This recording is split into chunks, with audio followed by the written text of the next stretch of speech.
Moi, je suis Baptiste Marteau, je suis post-doctorant au laboratoire EVS à Lyon et je travaille en ce moment avec Arnaud Caudron et avec toute l'équipe de Cimabio Interface au développement d'un outil qu'on appelle infrarouge thermique aéroporté, qui est en fait un outil qui permet de cartographier la température des rivières. Et donc, pour vous expliquer un petit peu comment ça fonctionne, rapidement le plan de la présentation, expliquer comment on est arrivé à travailler ensemble avec Arnaud et l'équipe de Cimabio. Je vais vous expliquer un peu la méthode, comment ça fonctionne, les atouts et les limites de l'outil. Et puis, démontrer qu'on peut vraiment l'utiliser à différentes échelles. Et ça, c'est vraiment un des points forts de l'outil.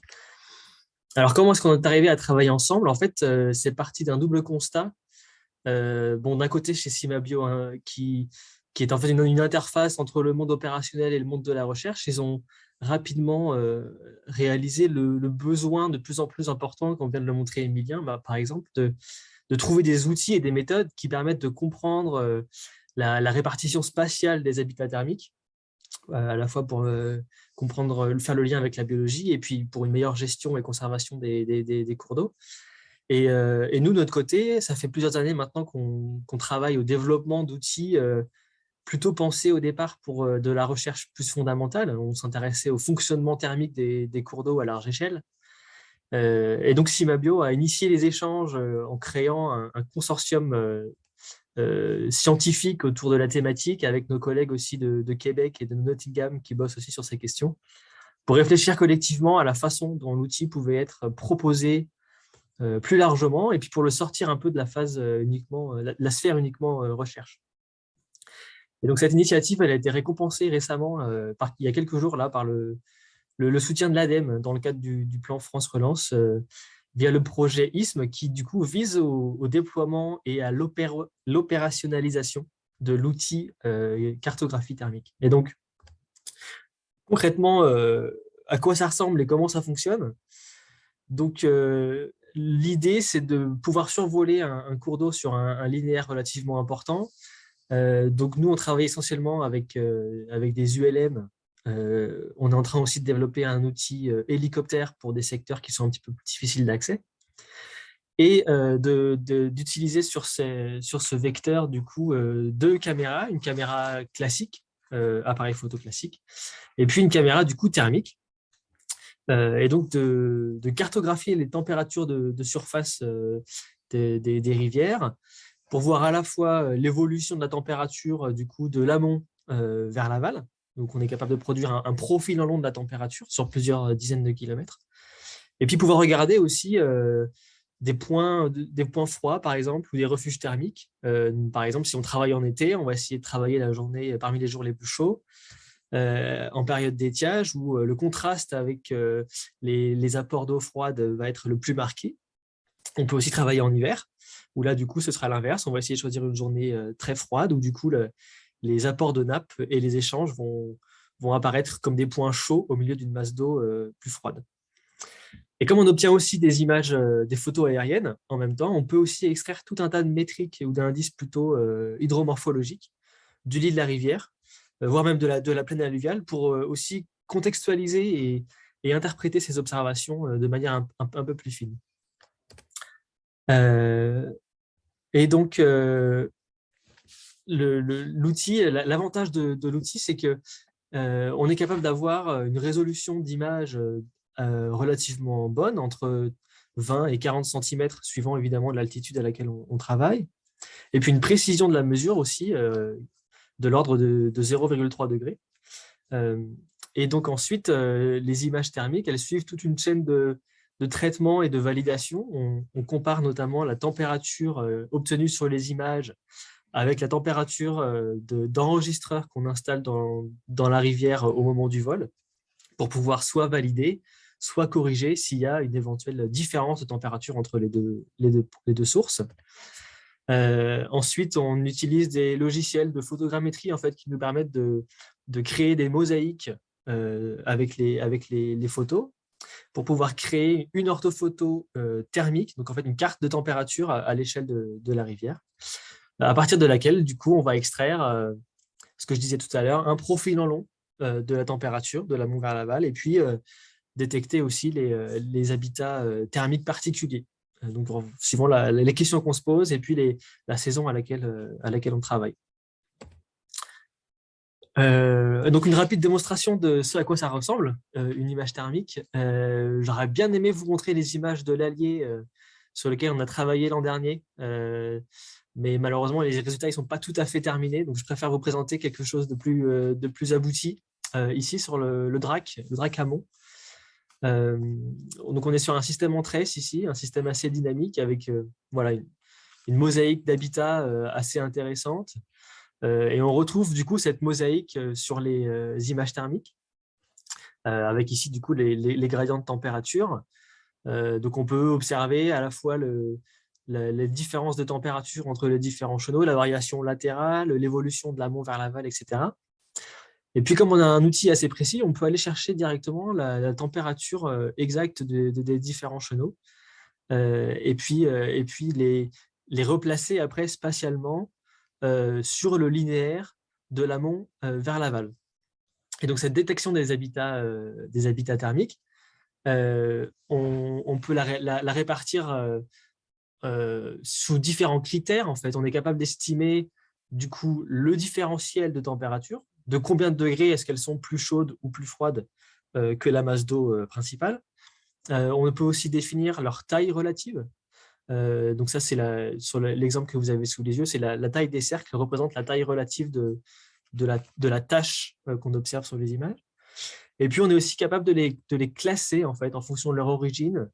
On a des typologies existantes qui permettent de classer et donc d'affiner un petit peu aussi la compréhension des processus qui sont en jeu.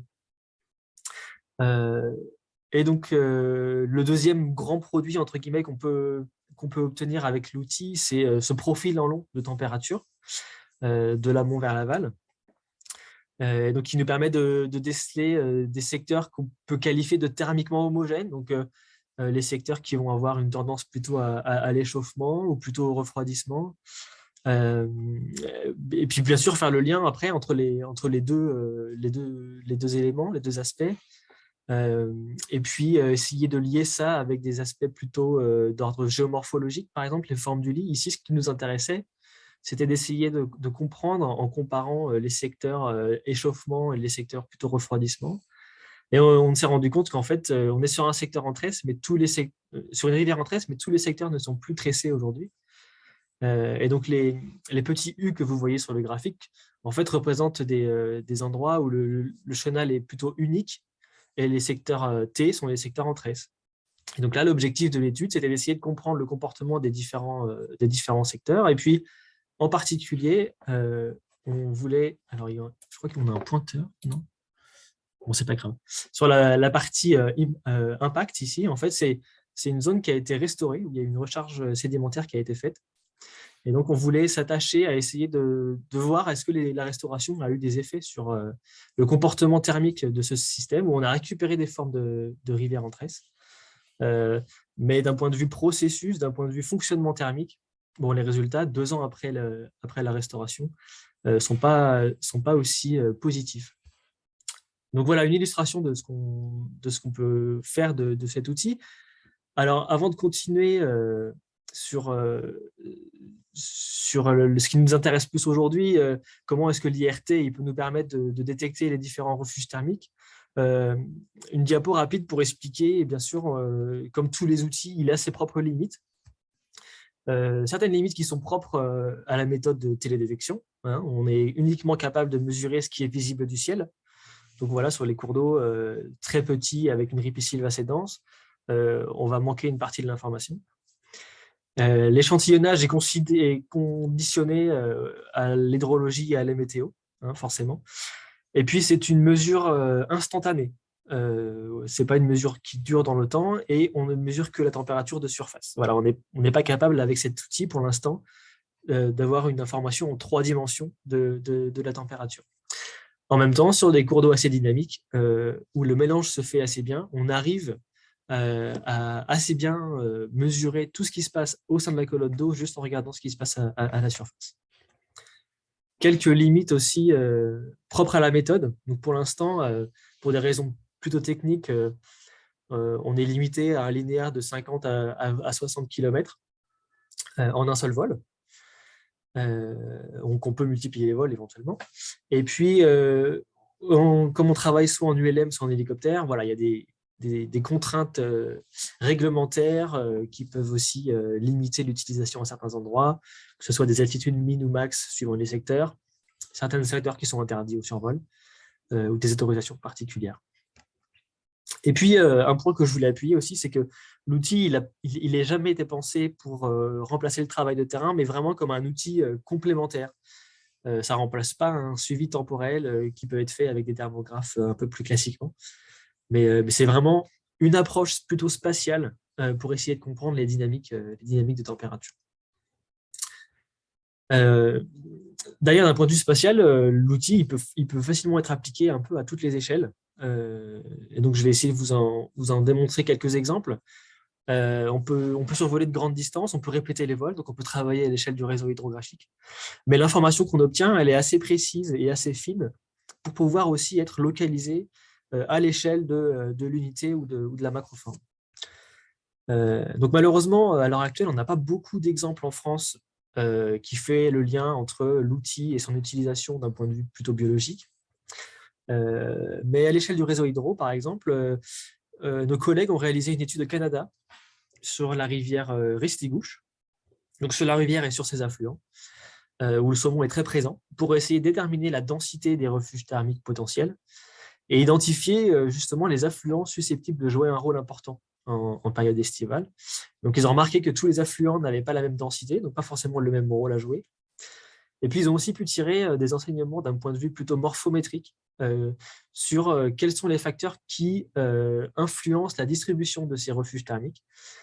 Et donc, sur ce système-là, mais c'est une observation applicable à pas mal de systèmes, ils ont remarqué que les refuges thermiques étaient particulièrement denses autour des affluents. Donc, pas uniquement parce qu'il y a des apports d'eau superficiels, mais il y a aussi des échanges qui se font plus en profondeur, des échanges avec la nappe, etc., qui sont plus importants et plus denses au niveau des affluents.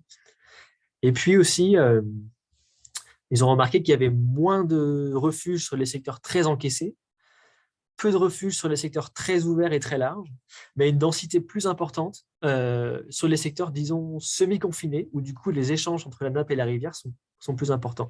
Donc ça apporte aussi après des proxys de type hydromorphologique pour essayer d'appréhender la diversité de ces refuges thermiques potentiels.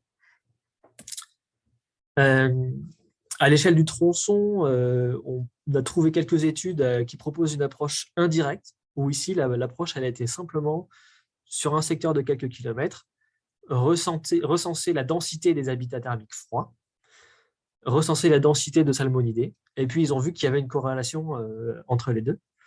Mais on pourrait facilement envisager une approche un peu plus directe, avec des techniques de radiopistage, par exemple, sur des individus sélectionnés pour pouvoir suivre leur déplacement, identifier les zones de passage, les zones de repos, et du coup leur utilisation d'habitats particuliers durant des épisodes chauds, par exemple, et du coup faire le lien un peu plus directement avec la carte des habitats thermiques. Et puis enfin, à l'échelle plus locale, donc on a des approches simplement observationnelles, hein, qui peuvent d'ailleurs être faites sans imagerie thermique finalement, comme l'exemple qu'on a sous les yeux. Mais disons que l'imagerie permet aussi parfois, dans certains cas, de pouvoir comprendre certains phénomènes sociaux un peu particuliers. Donc là, c'est un exemple que je trouvais intéressant sur ce groupe en fait, de saumon qui vient s'installer dans le panache d'un affluent froid avec un phénomène de peloton, comme ils l'ont appelé dans leur étude, pour faire face à une journée de canicule. Et puis, on peut aussi avoir des approches plus quantitatives. Donc là, on retourne voir nos amis canadiens qui ont proposé du coup une étude où ils ont marqué des tacons avec des puces RFID, placé des antennes à l'entrée de refuges thermiques qui étaient connus pour pouvoir recenser leur activité et du coup leur utilisation de ces refuges en fonction de la température de l'eau. Et puis, ils ont pu faire le lien entre les pics de température et la fréquence d'utilisation. Donc, en fait, l'utilisation des refuges thermiques, là, sur le graphique, elle est représentée en blanc. à chaque fois qu'il y a un carré blanc, c'est le refuge qui a été enfin, des individus ont accédé au refuge. Donc, ils ont pu faire le lien entre les pics de température et la fréquence d'utilisation des refuges. Et puis aussi, ils ont pu observer au cours de la saison des modifications un peu dans le comportement de certains individus. Certains étaient capables d'anticiper en fait assez rapidement et donc de se déplacer vers des refuges thermiques avant même que les températures deviennent stressantes, avec une forme d'apprentissage en fait au cours de la saison. Un dernier exemple pour illustrer plutôt la démarche nous dans laquelle on se place en ce moment. En 2021, on a pu commencer une étude sur l'Alondon, donc une rivière suisse, où on a été placé des thermomètres dans des refuges potentiels qui ont en fait été choisis sur la base de comptage de poissons en plongée qui avaient été effectués l'année précédente. Donc là où il y avait plus de poissons recensés, de poissons thermosensibles recensés, on est allé placer des thermomètres. Et on s'est rendu compte que sur les 9 refuges potentiels qu'on a instrumentés, seulement 2 avaient un comportement thermique assimilable à celui d'un refuge. Les autres avaient juste un comportement qui suivait exactement la dynamique de la rivière. Et donc, un de ces refuges, c'était le panache d'un affluent, donc qui est relativement bien connu, donc on s'y attendait.